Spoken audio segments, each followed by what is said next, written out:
நூற்றாண்டுகளாக பழிவாங்கும் ஒரு வைரத்தின் கதை. பல சாம்ராஜ்யங்களை வேரோடு அழித்த சாபம்னே சொல்லலாம். என்னன்னு சொல்லி சுவாரஸ்யமாக பார்க்கலாமா வாங்க. இன்றளவும் இந்தியர்கள் மத்தியில் வைரம் மீதான ஒரு பயம் உள்ளது. வைரம் பழிவாங்கம் அல்லது துரதிர்ஷ்டத்தை கொண்டு வரும் என்ற நம்பிக்கை ஆழமாக உள்ளதுன்னு தான் சொல்லணும். இதற்கு உதாரணமாக உலக புகழ்பெற்ற இந்தியாவுக்கு சொந்தமான கோஹினூர் வைரம் தான்.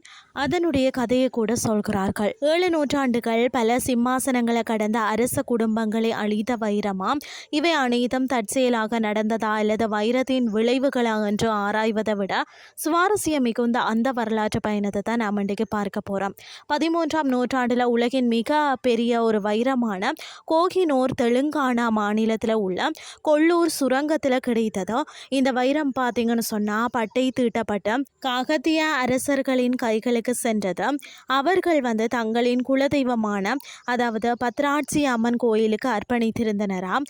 14ஆம் நூற்றாண்டில் காகத்திய நாட்டின் மீது படையெடுத்த மாலிக் கபூர் பெரும் செல்வத்தை கொள்ளையிட்டதோடு கோஹினூர் வைரத்தையும் கொண்டு சென்று அலாவுதீன் அதாவது கில்ஜியிடம் கொடுத்தாராம். அதை தொடர்ந்து நடந்த போரில் தான் காகித்திய ராஜ்யமும் முடிவுக்கு வந்தது. அலாவுதீன் கில்ஜி கோஹினூர் வைரத்தை பார்த்தீங்கன்னா தன்னுடைய வெற்றியின் சின்னமாக வைத்திருந்தாராம். கோஹினூர் வைரம் கிடைக்கப்பட்ட சில வருடங்கள்ல தான் அலாவுதீன் இறந்து போனாராம். அவரது இறப்புக்கு பின்னால் மாலிக் கபூர் அலாவுதீன் மனைவியும் ராணியுமான மல்லிகா ஜகானை சிறை வைத்து துன்புறுத்தினானாம். மேலும் அலாவுதீனின் மகன்களான அதாவது கிசிர் கான் மற்றது சாதி கான் ஆகியோர் கண்களை குருடாக்கி விட்டு அவர்களின் இளைய சகோதரனான 6 வயது சிகாபுதீன் உமரை பொம்மை சுல்தானாக்கி ஆட்சியை மாலிக் கபூரை வழி நடத்தினார். இது நடந்த 36வது நாள்ல மாலிக் கபூர் பார்த்தீங்கன்னா படுகொலை செய்யப்பட்டான்.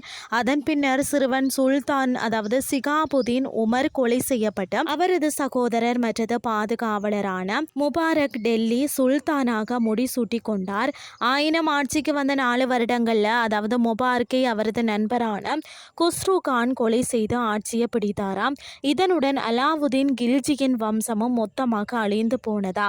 குஸ்ரு கானை கொலை செய்துவிட்டு கியாசுதீன் துக்லக் கோஹினூர் வைரத்துடன் டெல்லி சுல்தானாக பதவியேற்றார். சில வருடங்களிலேயே பார்த்தீங்கன்னா சந்தேகத்திற்கு இடமான வகையில தான் அவரது மகனான முகமது பின் துக்லக்கால் கொல்லப்பட்டாராம். முகமது பின் துக்லக் ஆட்சி காலத்தில் நாடு நிலைத்தன்மை இழந்து வறுமையில வாடியதாம். அவரது சகோதரர் பீரோஸ் ஷா துக்லக் ஆட்சியில தான் டெல்லி நகரம் மோசமான முறையில் தைமூரினால் கொள்ளையடிக்கப்பட்டு டெல்லி முழுக்க ரத்த ஆறு ஓடியதாம். அதற்கு பிறகுதான் டெல்லியின் ஆட்சி மற்றும் கோஹினூர் வைரம் சையதுகளின் கைகளுக்கு சென்றதாம்.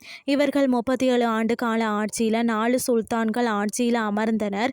இறுதி சுல்தான் பார்த்தீங்கன்னா ஆலம் ஷா நாட்டை விட்டு தானாக வெளியேறினார். அதற்கு பிறகு லோடி வம்சம் ஆட்சியை பிடித்து கோஹினூர் வைரத்தினை கைப்பற்றினராம். லோடி வம்ச அரசினிடமிருந்து தான் கோஹினூர் வைரம் முகாலிய சுல்தான் பாபரால் கைப்பற்றப்பட்டதாம். பாரசீக மன்னர் நாதிர் ஷாவால் கைப்பற்றும் வரை முகாலியர்களின் குடும்பத்தில் ஏராளமான கொலைகளையும் வன்முறைகளையும் அது பார்த்து விட்டது. முகாலிய வம்சத்தினையும் அது அழித்து விட்டது. அது மட்டுமில்லாமல் மயில் அரியணையுடன் கோஹினூர் வைரத்தை நாதிர் ஷா ஈரான் கொண்டு சென்றார். ஒரு நாள் தூங்கும் போது அவர் கொலை செய்யப்பட்டார். நாதிர் ஷாவின் பேரனான ஷாருக் ஷா கைகளுக்கு கோஹினூர் வைரம் சென்றதாம். வைரத்தை கொடுக்க மறுத்ததால் அவரது உறவினர்கள் பார்த்தீங்கன்னா அவரின் கண்களை குருடாக்கினராம்.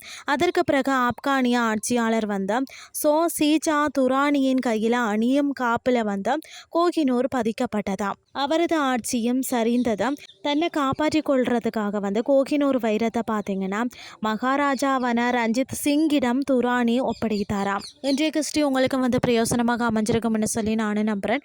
இதே மாதிரி மற்றொரு கிறிஸ்டின் வாயிலாக உங்களை சந்திக்கிறேன். நன்றி.